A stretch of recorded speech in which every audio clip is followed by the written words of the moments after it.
All right, so talk to me about what kind of dimensional change the tail whip air did to BMX freestyle in your opinion. I think it was a trick that was coming. I think it was something that had been seen as a ground trick and as a pop-out trick in King of the Skate Parks by Mike Dominguez. But it was something that I think everybody wanted to see landed, and people knew that Joe was doing it. And it was a really cool thing to see completed, and I think it opened up a new range of options and a new range of creativity to a lot of guys who were riding. Can I add to that? To me, it seemed to me, as I look back on it now, that it was probably it's sort of like you said, the possibility. It seemed to be, because even Dennis talks about. It created like a new avenue, didn't it? It created like a whole new universe of potential that even McCoy, and you'll in Scott's footage you'll see McCoy talk about how I was like, that shit ain't gonna work. Yeah. Okay.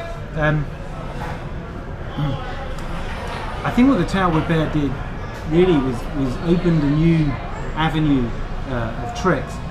I think it was something that was coming for some time, and a lot of people knew that Joe was working on it. And it just seemed that eventually, when this thing came along, it was going to blow it wide open in a new direction, totally. So I think we were all pleased to see Joe land that and take the sport somewhere else. Good. All right. Let's cover. This shit's always difficult. Yeah, whatever. It's a lot easier to be on this side of the camera. Any thoughts about the Haro versus GT rivalry?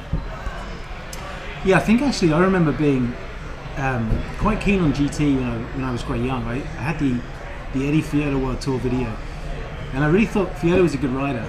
I think the Haro thing though, they just had this really big group of people who I kind of liked for different reasons.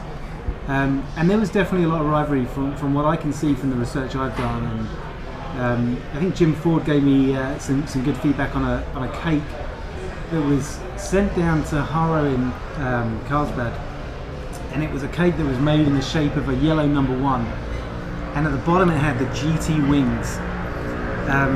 And Jim gave me some photographs of it, and basically he remodeled it to say a number 2, and then they sent the cake back up to Huntington Beach. And that's just a great story, and I think that really kind of underpins the level of rivalry there. They were the two biggest companies fighting it out. With some of the biggest stars of the sport riding the bikes. So very good. It doesn't really ask me this, but any thoughts about? I'll wait for these guys to go away. Any thoughts or memories about New England BMX riding as you were growing up in the UK and you were watching BMX unfold there? Any standout memories of any of that besides what we've already talked about with Joe? Really. Yeah, I'm on East Coast, or New England in particular, isn't it? Okay. We got Langless and Chris Lashaw came out of there. Rotolo? What's that? Rotolo? New York. New York. Okay. I'm going to say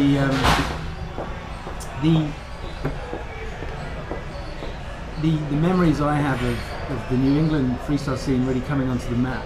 I think really Joe Johnson was the guy that really sort of opened the eyes of people outside of the US that there was this talent being developed elsewhere, and he was some talent. So when he came along, I think it really served to show the world actually that California was a thriving, very creative scene for BMX, but elsewhere in these little bolt holes in different parts of the country, there were these other guys that were very, very talented and following in the footsteps, and actually to a degree as well, they were pathfinders. They were taking the sport somewhere new and trying different things. For me, Johnson was just a guy that stood out, and he probably was the first person to lead my knowledge of BMX towards the East Coast and certainly towards New England. Yeah. Cool.